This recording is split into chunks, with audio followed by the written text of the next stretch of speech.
Thank you and welcome. My name is Shrehan Lynch and I'm local. I work at the University of East London just opposite as a senior lecturer in teacher education, and I train teachers on all routes, PGC to secondary, to school direct, And my specialism is and was physical education. So as I talk to you, I want you to just imagine a movement experience that you have had. I don't mind if it's positive or negative.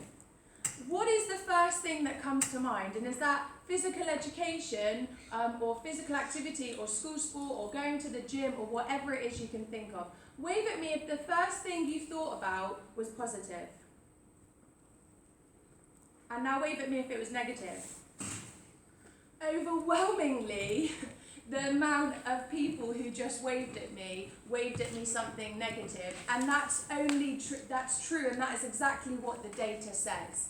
The data says that women and girls recount negative movement experiences, and organisations and scholars are constantly pointing at women and girls, and they're constantly saying, why are they leaving sport when they finish school? And this happens in the adolescent years.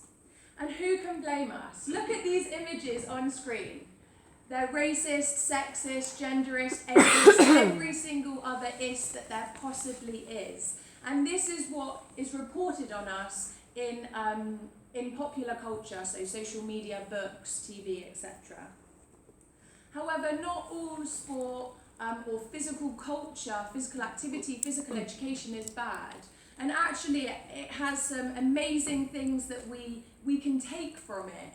It has the potential to create social good, communities, bring people together. And I hope that this presentation gives you just a couple of ideas on that.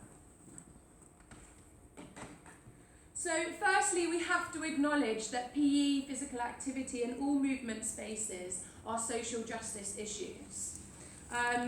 With Bell Hook's radical feminist perspective on my shoulders, and I love that Sandeep spoke about Paulo Freire, who had lots of conversations with Bell Hooks, and Bell Hooks called him out for constantly talking about the man in the book, which was my own gripe with Paulo. But many of her ideas were taken from Paulo Freire.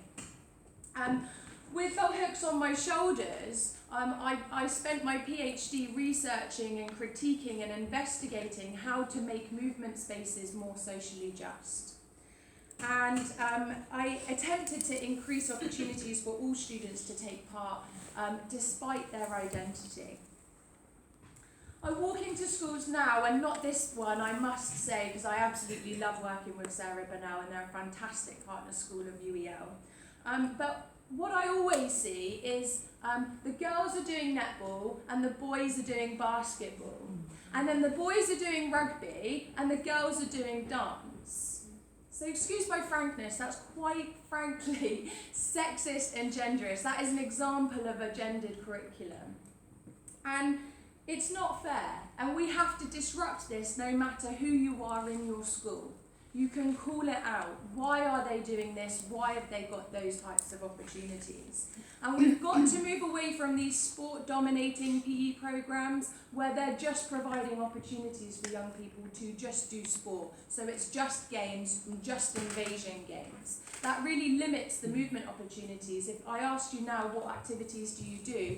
I'm sure that many of you would say, I go to yoga and I go to the gym and I do things outside of sport and movement. So part of that begins with adopting a socio-cultural perspective, which I'm a huge advocate for, and it's why and how BAME PE was created. So you can see I'm wearing a t-shirt saying BAME PE, and this is a social justice movement to support BAME PE teachers across the country in representing their students in school, but also all PE teachers teaching an equitable PE curriculum. For all students, I should say.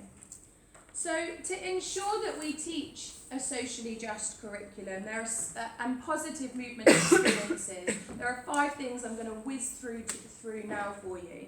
So firstly, speak to students and ask them about what and how they want to move. What do they want to do? Invite them democratically into the space and negotiate the curriculum with them. 2, inform girls and young women on consuming media and cultural messages with criticality. This is so important. Some messages are dangerous for our young people. They're consuming things such as a person on Instagram, and it's their full-time job to look the way that they do. We're still having arguments about BMI and calories in, calories out, and fitness testing. All of these things have been debunked, and research says that we shouldn't be doing them, yet we still are in school. So call it out. Share some of the literature on screen that I've just highlighted here with your students and your fellow staff members. My trainees at UEL read excerpts from Period Power. So I wonder and I question how many of you are teaching young women about the cycles that they go through. Spring, summer, autumn and winter. Just wave at me who's read Period Power in the room. Fantastic book, yeah? Additionally, that some women don't have periods, some women don't menstruate like that, and period culture, and most importantly, how many young girls miss school for fear of leaking. Teaching young girls basic body literacy is a social justice issue. Additionally, by taking a socio-cultural perspective, as I've said before, means we're moving away from sport as a dominating narrative in physical education. So you can see on screen that the students that I work with have had the opportunity to become qualified to teach parkour and feminist self-defense courses, and we do that intentionally to challenge gender stereotypes, but also to teach the young girls within our local communities to stand up for themselves in situations that they have to. They've also done outdoor and adventurous activities to promote risk-taking and transgress those boundaries and gender norms of everyday experiences.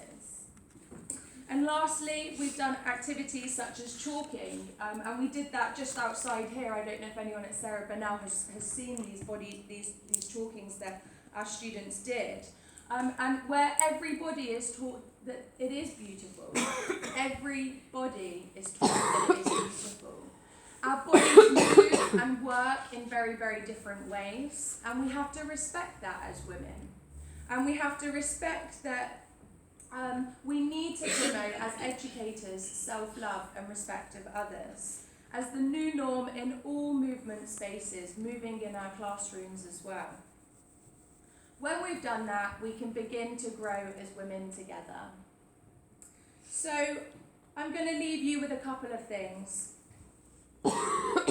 We need to, 1, respect what our bodies do for us and be thankful for that. But also, if physical education is educating about the physical, do you love your physical self? And do you promote body literacy and love in your school and in your classroom spaces so that all students can have positive movement experiences? If not, now is the time. Thank you.